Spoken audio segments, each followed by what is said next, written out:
انجيل بيتكرر كتير طول السنه.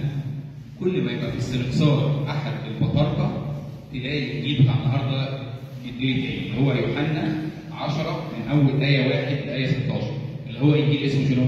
اسمه ايه؟ اسمه انجيل الراعي الصالح. كل مره عندنا بطرك تتنيح والذكرى بتاعته في الاستنكسار دايما الكنيسه تنبهنا وتقرا لنا انجيل الراعي الصالح. يا ريت يكون كلنا ركزنا فيه عشان عايزين في الكام دقيقه اللي جايين دول نكمل فيه بسرعه. الحقيقه من خلال انجيل الراعي الصالح اللي سمعناه النهارده عايزين كده كل واحد فينا يعرف نفسه. كل واحد يعرف نفسه ويقيم نفسه من خلال انجيل الراعي الصالح. النهارده اللي ركز في الانجيل سمعنا كام شخصيه؟ سمعنا 8 شخصيات سمعناها النهارده في انجيل الراعي الصالح. تعالوا نقول مع بعض كده. اول حاجه الخروف. اول حاجه الخروف. تاني حاجه الباب. ثالث حاجه البواب. رابع حاجه الغريب. خامس حاجه الاجير. سادس حاجه السارق. سابع حاجه الذئب. ثامن حاجه الراعي الصالح. كل الشخصيات دي سمعناها النهارده في الانجيل في ال 16 ايه اللي سمعناهم من يوحنا 10. عايزين نعرف كل حاجه كده بسرعه دقيقه عن كل واحد فيهم عشان نعرف ده ايه. اول حاجه الخروف او الخراف. الخراف دي بتمثل مين؟ الخراف بتمثلنا احنا كلنا. كل واحد فينا يحط نفسه مكان الخراف اللي سمعناه النهارده في الانجيل. الحقيقه اول ذبيحه اتقدمت كان هابيل قدمها. هابيل ده كان شغال ايه؟ كان شغال الراعي الغنم. ابينا ابراهيم، ابينا اسحاق، ابينا يعقوب، كل دول كانوا شغالين رعاة اغنام. مش بس كده، موسى النبي عاش 40 سنه في بيت فرعون، وبعد ما قتل المصري والموضوع بتاعه اتكشف قعد 40 سنه في الصحراء بيعمل ايه؟ بيعمل راعي اغنام. داوود النبي اللي ربنا شهده، داوود النبي كان بيعمل ايه؟ كان بيجيب الجساره وبيرعى الاغنام. اذا موضوع الخلفان ده هي موجوده من ايام العهد القديم. كلنا احنا البشر بنرمز لينا في الخلفيه. طب هو الخروف بيركز بايه؟ الخروف اول حاجه حيوان ضعيف جدا. الخروف من اضعف الحيوانات، ما هو زي الذئب ولا هو زي الاسد ولا هو زي النمر. الخروف حيوان ضعيف جدا. الخروف كمان في حاجه بتميز الخروف، لو بعد حوالي 50 متر عن المكان بتاعه ما يعرفش يرجع ابدا لوحده. يعني القطه، الفار، النمله تعرف ترجع تاني للمكان اللي هي كانت فيه، انما الخروف لو بعد 50 او 100 متر عن المكان اللي هو عايش فيه ما يعرف ابدا يرجع تاني لنفس المكان بتاعه. وهو ده حالنا كلنا. لو انا بعدت شويه عن ربنا انا بنفسي انا مش هعرف ارجع ابدا لربنا، بس هنقول نرجع ازاي؟ الخروف كمان فريسه سهله. الخروف ما بيعرف يجري بسرعه. الخروف انتوا عارفين كده اول ما يجي يجري عنده كده في الاخر ليه كبيره قوي كده تخبط في رجليه ما يقدر يجري بسرعه، عشان كده يجري بطيء. اي حد من الحيوانات يعرف يصطاد بسهوله جدا. عارفين لما بيكون حد لسه بيتعلم الصيد يقولوا اتعلم على صيد الخرفان. اسهل حاجه تصطادها هي الخرفان، لانه حيوان ضعيف، لانه بطيء جدا في الجري بتاعه، ولو بعد شويه ما بيعرف يرجع تاني لبيته. احنا كلنا مكان هذا الخروف. لو انا بعدت شويه عن ربنا بنفسي انا مش هعرف ارجع. انا فريسه سهله، عدو الخير بمنتهى السهوله يوقعني في الخطيه. ولكن الخرفان فيها ميزه مهمه جدا بتميزها. ان هي تعمل ايه؟ بتعرف تسمع صوت الراعي. هو ده الحاجه الوحيده اللي تقدر ترجعها. الخرفان ضعيفه ونصطادها بسهوله جدا، ولكن ما يميزها شيء واحد، تستطيع ان تميز صوت الراعي. هو ده احنا كلنا عايزين النهارده نتعلم النقطه دي. لو انا بعرف اميز صوت الهي ربنا يسوع المسيح مهما ابعد واتوه اول ما اسمع صوت ربنا هعرف ارجع تاني، انما انا من ذاتي مش هعرف ارجع. عارفين مثلا لما كان ربنا قال كده كان في عنده 100 خروف وخروف واحد ضاع. ربنا ما انتظرش ان الخروف ده هو اللي هيرجع بنفسه. ربنا عمل ايه؟ هو اللي بنفسه طلع وقعد يدور على الخروف، عشان ربنا عارف ان الخروف مش هيعرف يرجع منه، ولكن الخروف يقدر يميز صوت الراعي. كان مره في قصه كده حكوها، كان في 2 رعاه كل واحد معاه 100 خروف. الاثنين كانوا ماشيين كده في الصحراء لغايه ما لقوا مكان فيه ميه، الخرفان كلها اتجمعت وقعدت تشرب من الميه. فواحد كان شايف المنظر ده قال له طب ازاي بقى انت هتاخد ال 100 خروف بتاعك وانت هتاخد ال 100 خروف بتاعك؟ قال لهم حاجه سهله جدا، الراعي ده بعد شويه كده على الجنب والراعي الثاني بعد شويه على الجنب. الراعي ده اطلق الصوت بتاعه كل الخرفان ال 100 راحت له. الراعي الثاني اطلق الصوت بتاعه كل الخرفان ال 100 بتاعته راحت. يبقى اذا الخروف بيميز صوت الراعي. عايزين انا كمان انا وحضراتكم النهارده نقول يا رب ادينا ان احنا نميز صوتك، ادينا يا رب ان انا اسمع صوتك. اسمع صوت ربنا عن طريق ايه؟ اسمع صوت ربنا عن طريق الكتاب المقدس. اسمع صوت ربنا عن طريق اربع طرافي. اسمع صوت ربنا عن طريق الاحداث المحيطه بيا، اسمع صوت ربنا عن طريق الروح القدس الساكن جوايا. كل واحد فينا سكن جواه روح الله القدوس لما عمدنا وخدنا زيت الميلون 36 رشوه. الروح القدس اللي ساكن جوايا هو اللي يخليني اعرف اميز صوت ربنا. اسمع صوت ربنا بالتلمذه، التلمذه للكنيسه والتلمذه للاباء والتلمذه للكتب الروحيه. كل الخطوات دي هي اعرف اسمع صوت ربنا وابقى زي الخروف، اعرف ارجع تاني. حتى لو انا بعدت، حتى لو انا تهت، اميز صوت ربنا، افتح الانجيل، اسمع ارشاد اب اعترافي، اقرا واتلمذ على الكتب الروحيه وعلى الكنيسه، اسمع صوت الروح القدس جوايا، اعرف ارجع تاني لمين؟ لابويا السماوي. دي اول شخصيه. تاني شخصيه الباب والبواب. مين هو الباب ومين هم البواب؟ الباب هو يسوع المسيح. مين هو البواب؟ مين اللي يقدر يفتح الباب؟ الروح القدس. كل واحد فينا ليه بابين فيه، باب العقل وباب ايه تاني؟ وباب القلب. اي حد فينا عايز يدخل معلومه لاي حد تاني عن طريق يا اما العقل يا اما القلب. والحقيقه يسوع المسيح النهارده بيقول لك افتح لي عقلك وافتح لي قلبك علشان انا عايز اخش املك عليهم عن طريق الروح القدس. نسمع كده الايه بتقول لك كده اهو.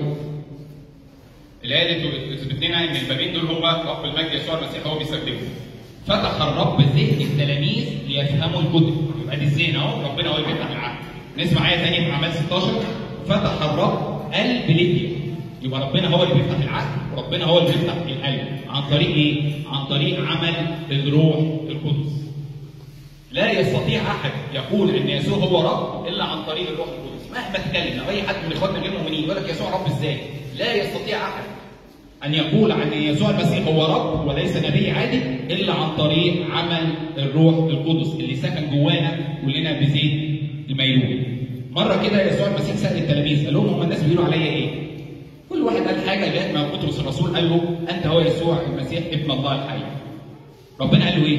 بص يا بطرس، لحما ودما لم يعلن لك. يعني انت ما عرفتش كده بنفسك بلحمك ودمك، امال عن طريق مين؟ عن طريق ابي الذي في السماوات. انا ساعتها كان لسه الروح القدس معاش. عن طريق ابي الذي في السماوات. يبقى ربنا النهارده من خلال شخصيه الباب والبواب ربنا بيقول لي انا عايز انفتح على عقلك ويحصل لك الاستناره، عايز انفتح على قلبك والعاطفه كلها تبقى انت بتحبني عن طريق عمل الروح القدس. قلنا كم شخصيه لغايه دلوقتي؟ 3. الخروف يمثلنا، الباب يمثل يسوع المسيح، البواب اللي بيفتح الباب يمثل الروح القدس. رابع شخصيه الغريب. النهارده سمعنا الغريب. مين هو الغريب؟ كل انسان فينا مكون من 3 حاجات: جسد ونفس وروح. الغريب بقى هو مين؟ هو الجسد. الجسد بتاعي ده هو ده الغريب. الجسد لانه مخلوق من شيء مادي. لما بسيب الدنيا دي الجسد ده بيروح للتراب. الجسد هو الغريب. عشان كده بولس الرسول ينبهنا يقول لك كده خلي بالك، الجسد هيجتهد ضد الروح والروح هتجتهد ضد الجسد. طب ليه يا رب؟ لان الجسد هو الغريب. اكون انا النهارده انا عايز اجي الكنيسه اصلي، الجسد يقول لي ريح شويه، خليك نايم شويه، ما انت حضرت الاسبوع اللي فات. طب اقول لك روح متاخر شويه. هو الجسد يقول لي كده اهو. طب انا عايز اقف اصلي، يا عم ما انت ياما صليت، انت تعبان دلوقتي وربنا حنين، خليك ريح دلوقتي وصلي بكره. هو ده شغل الجسد. يحاول دايما ايه؟ يخليني غريب عن ربنا، يحاول يطفي الروح. واحنا للاسف بنفضل طول عمرنا عايشين ناخد بالنا من جسدنا، ناكله ونشربه وننيمه وندفيه ونجيب له قماش وحياتنا، ولكن في الاخر الجسد دوت هيخش القبر وبعد يومين ولا حاجه هيتحلل يبقى دود ومالوش اي وجود. بعد كده هنقوم باجساد نورانيه وليس بالاجساد اللي احنا عايشين فيها. الغلطه ان احنا كلنا نقعد طول عمرنا واخدين بالنا من جسدنا، انما الجسد ده هو الغريب. مش كده النهارده عايزين نعرف ان الجسد هو الغريب، انما الروح نشيط. لو روحي هي اللي سيطرت على جسدي يبقى انا كده ماشي في سكه السماء، انما لو جسدي هو اللي سيطر على روحي يبقى انا كده ماشي في سكه التراب وفي سكه الارض. كل واحد فينا وانا اقول يسال اقول كده لنفسي جسدي ده غريب عني. عشان كده بولس الرسول يقول لك ايه؟ اقمع جسدي. اقمع جسدي، يعني ايه اقمع جسدي؟ الكنيسه قالت في صوم من اول يوم، في صلوات ما فوتش قداس، واجي اصلي واعمل مطانيه وافضل واقف على رجليا، في خدمه اجي الكنيسه اخدم، اذلل جسدي، اقمع جسدي واستعبده، اقمع جسدي واستعبده. طول ما انا عامل ضابط على جسدي بالاصوام والصلوات والجهاد الروحي، روحي متهلله وفرحانه، روح بتهيص مع يسوع المسيح. انما طول ما انا بعمل ادلع جسدي وسايب جسدي ينام براحته وسايب جسدي كده اهوت، بدل الطبيعي ان احنا ننام في اليوم 7 ساعات بس. اي حد فينا يسال نفسه بتنام اكتر من 7 ساعات يبقى انا كده بدلع جسدي. الطبيعي عشان يبقى جسمنا صحيح انام اجمع كده في ال 24 ساعه بنام 7 ساعات فقط. اللي بينام اكتر من كده او يفضل مريح مكانه لازم يعرف انت كده بتدلع جسدك، وجسدك ده غريب مش هينفعك. اللي هينفعني هو روحي. نخش بعد كده على الاجير. احنا كده خلصنا الخروف، وخلصنا مين هو الباب، وقلنا مين هو البواب، وقلنا مين هو الغريب. مين هو الاجير؟ الاجير هو النفس. احنا قلنا الانسان يتكون جسد ونفس وروح. الاجير هو النفس. النفس دايما عايز تعمل ايه؟ عايز تاخد مقابل. عمل حاجه عايز تاخد مقابل. هو الاجير كده. لما اجيب حد اجير يشتغل عندي، اقول له تعالى اشتغل عندي باليوم، طبعا عايز في نهايه اليوم اعمل شنو؟ اديني الفلوس بتاعتي. النفس كده. النفس كده. النفس هي عباره عن الاجير. عشان كده نسمع الايه الجميله اللي في يوحنا 12 يقول لك ايه؟ من يقبض نفسه في هذا العالم يحفظها الى حياه ابديه. احنا عايزين اهم حاجه الروح اللي تسيطر علينا، مش عايزين ولا الجسد ولا عايزين الروح هي اللي تفضل مسيطره علينا. بقول يا رب كده النفس يقول بص يا رب اعمل لي الموضوع الفلاني وانا هاجي اصلي، ما عملتليش الموضوع الفلاني انا هفضل زعلان منك. النفس كده عايزه تاخد على طول. لكن ربنا بيقول لنا مقبوض هو العطاء اكثر من ايه؟ من الاخذ. ولاد ربنا كلهم ما بيفرحوش ان انا اخذ، ما بيفرحوش ان انا طلعت شاطر وانا اللي كسبت. مش هو ده مع الناس. ولاد ربنا دايما يقول لك يا بخت اللي يدي، يا بخت اللي يجي على حقه من اجل المحبه ويسيب لغيره. ما يقعدش بقى ده حقي وحق عيالي وكرامتي وفلوسي ما عندناش الكلام ده. اترك ربنا هيديك ازيد ويعودك اكتر ويعوضك اكتر. اترك من اجل المحبه. ادي اكتر ما تاخد. عشان كده هو النهارده الاجير يشير الى النفس في كل واحد فينا. طيب بعد كده الشخصيه السادسه السارق. سمعنا النهارده السارق. حد عارف مين هو السارق؟ السارق هو الذات، هو الانا، هو الكرامه، هو دي السارق.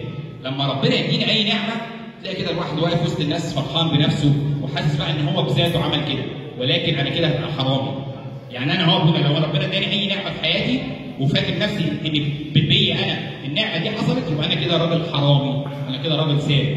لان كل عطيه صالحه من عند مين؟ من فوق، من عند ابي الانوار. اي عطيه. عشان كده اولاد ربنا دايما لما اللي ينجح في مدرسته، اللي ينجح في كليته، اللي يترقى في شغله، اللي ربنا يكرمه باي عطيه، يقول ايه؟ نعمه ربنا. اول حاجه يقول نعمه ربنا. ما يقولش بقى انا بشطارتي، انا بذكائي، انا بعبقريتي، انا بالشخصيه بتاعتي عرفت اعمل كده اهوت. لا، انا كده حرامي، انا كده بسرق مجد ربنا. العذراء مريم لما راحت لإليصابات اول ما شافتها كده يوحنا المعمدان اتحرك في بطن العذراء مريم. قال كده من اين لي ان تاتي لي ام رب الي؟ العذراء مريم بقى كانت قدامها حاجه من الاثنين، يا اما تاخد المجد لنفسها تبقى كده صارق، ولكن حاجه العذراء مريم ما كانتش صارق. قالت ايه؟ تعظم نفس الرب وتبتهج روحي بالله مخلصي. نقلت المجد لصاحب المجد اللي هو ربنا يسوع المسيح. عشان كده ما كانتش صارق، نقلت المجد لصاحب المجد. العكس تماما بقى. نسمع عن واحد في اعمال الرسل اسمه هيرودس دوت ما كانش قلبه مع ربنا. مره كده لبس بدله كلها نحاس، حاجه كده لونه اصفر، الشمس ضربت فيها بدا يلمع اللون وكانه لابس ذهب. في ناس بقى حبت تضحك عليه وتتملقه. قالت له ايه ده؟ وقعد ابتدي يوقف بقى. قالوا له ايه ده؟ احنا سامعين لا صوت انسان، احنا سامعين صوت اله. هيرودس عمل ايه ساعتها؟ فرح بقى. قال لك اله. فرح بقى، خد بقى الكرامه لنفسه وفرح. ما جابش اي حاجه عن ربنا، فرح. الكتاب المقدس في اعمال الرسل يقول لنا حصل له ايه؟ اكله الدود حالا ومات. لانه كان حرامي، كان سارق مجد الله. عشان كده مهم جدا في شخصيه السارق اقول كده اهو ذاتي اللي مسيطره عليا وكل حاجه بحبها لنفسي، احب اسمع المديح، احب اكسب كل حاجه ليا. الشاطر اللي في الخدمه ما يظهرش، يخلي كل اللي تحتيه هم اللي يعملوا كل حاجه. انما اللي عايز يبقى دايما ظاهر وموجود ده كده انسان سارق، يسرق مجد ربنا. اي حاجه نتعلمها، اي نعمه ربنا يديها لنا اقول كده بنعمه ربنا حصل كذا كذا. خلي دايما الكلمه دي في بدايه الكلام، دي نعمه ربنا. المسيح يحيا فيا، لا انا بل المسيح يحيا فيا. تمام؟ بعد كده هو الشخصيه اللي قبل الاخيره شخصيه الذئب. سمعناها النهارده. الذئب ده يشير لايه؟ الذئب ده يشير لكل الشهوات الرديه او الشهوات الخاطئه اللي احنا بنقع فيها.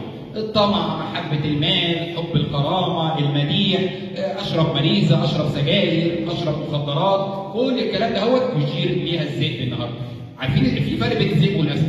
مع ان الاسد ده ملك الغابه، ولكن الاسد لو دخل على حيوانات كثيره ياكل حيوان واحد وخلاص شبع يسيبه. عكس الذئب. عارفين الذئب بطبيعته بيعمل ايه؟ لو دخل ولقى حيوانات كتيره يذبح كل الحيوانات، يبقى فرحان قوي بطعم الدم، وبعدين ياكل واحد بس فيهم. طب ليه كده؟ هو الذئب كده، هي الشهوات الرديه كده.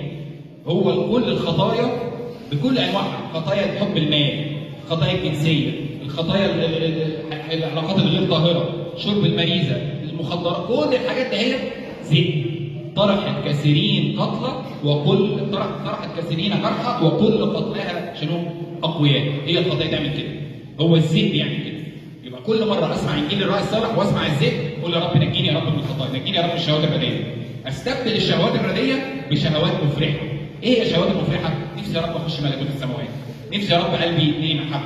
نفسي يا رب ابقى انسان تايب. نفسي يا رب ابقى انسان متضع. نفسي يا رب الناس يشوفوا صورتك فيا. دي شهوات حلوه. انما الشهوات الرديه كل اللي احنا قلناها دي شهوات يمثل لها النهارده الذئب. كده قلنا 7 شخصيات، 7 حاجات النهارده فسرناها. عايزين كده ناكد على كل واحد فينا. كل واحد فينا عايز يمشي في سكه السماء، ينكر ذاته اللي احنا قلنا عليها ده السارق، يطمع جسده لان الجسد ده الغريب، يبغض نفسه لان نفسه دي الاجير، يبعد عن الذئب اي يتجنب الشهوات الرديه. علشان يوصل لايه؟ رقم 8 بقى الشخصيه بتاعتنا، الراعي الصالح هو اللي يملك عليا. الراعي الصالح هو اللي يملك على قلبي، يملك على جسدي، يملك على روحي، يملك على نفسي. الراعي الصالح جميل جدا، بيحبنا رغم كل الضعفات بتاعتنا، مش بيحبنا لاننا حلوين، لا. الراعي الصالح موثق طريقه كده، طبيعته كده، يحب كل واحد فينا بالرغم من ضعفاتنا، بالرغم من عدم نقاوة قلبنا، بالرغم من قسوة قلبنا، مش لاننا حلوين، مش لاننا كذا، بل بالرغم من كذا. هو الراعي الصالح مواصفاته كده. الراعي الصالح بيحبنا الى المنتهى. عشان كده عايزين نرجع لاول شخصيه زي الخروف، عايزين نميز صوته. عارفين الخروف بيعرف صوت الراعي بتاعه ليه؟ لان هو بيسمع صوته لما تحط له الاكل، لما يجيب له الميه، فعرف يميز صوته. اما احنا ربنا كل الخير اللي احنا فيه دوت عن طريق ربنا. خلقنا وخلق لنا الطبيعه الحلوه، وخلق لنا جسدنا، وخلق لنا الميه والنور والهواء. حتى لما ابونا ادم اخطا رتب لنا الفداء وفتح لنا باب السماء مره ثانيه، سايب لنا جسده ودمه مجانا على المسبح لكل واحد فينا، رتب لنا سر التوبه والاعتراف، سايب لنا كلمته في الكتاب المقدس. يا رب انت فعلا انت هو الراعي الصالح. انت يا رب فعلا انت الراعي الصالح. بس عايزين رقم 1 نميز صوته زي الكتبان. عايزين رقم 2 نبغض انفسنا عشان ما نبقاش زي الاجير. عايزين اقمع جسدي واستعبده علشان ما ابقاش زي الغريب. عايزين انكر ذاتي لئلا اكون حرامي بسرق مجد ربنا. عايزين اتجنب ان الذئب ياكلني، يعني اتجنب الشهوات الرديه علشان المسيح هو اللي يبقى الراعي الصالح. وطالما الراعي الصالح يسوع المسيح وانا ماشي وراه، يبقى انا كده ماشي في سكه الابديه. هدفي اسعى نحو الغرض، عايز امشي على الابديه. لا يمكن امشي على الابديه الا عن طريق يسوع المسيح، ان هو يكون الراعي الصالح. وفي الاخر بقى لو انا عرفت ال8 شخصيات دول، اقول في الاخر المسيح يحيا فيا لا انا، يبقى المسيح هو اللي عايش فيا. انا مش عايش حياتي انا عايش حياه يسوع المسيح، لان انا بتتبع خطوات الراعي الصالح. ربنا يديك ويدينا ان احنا نستفيد النهارده. كل مره اسمع انجيل الراعي الصالح احط ال8 شخصيات دي قدامي، السارق والاجير والذئب والخروف والباب والبواب، علشان اعرف اوصل في الاخر ان انا بتتبع اثار الراعي الصالح. لالهنا المجد الان وكل اوان والى ظهر الدهور.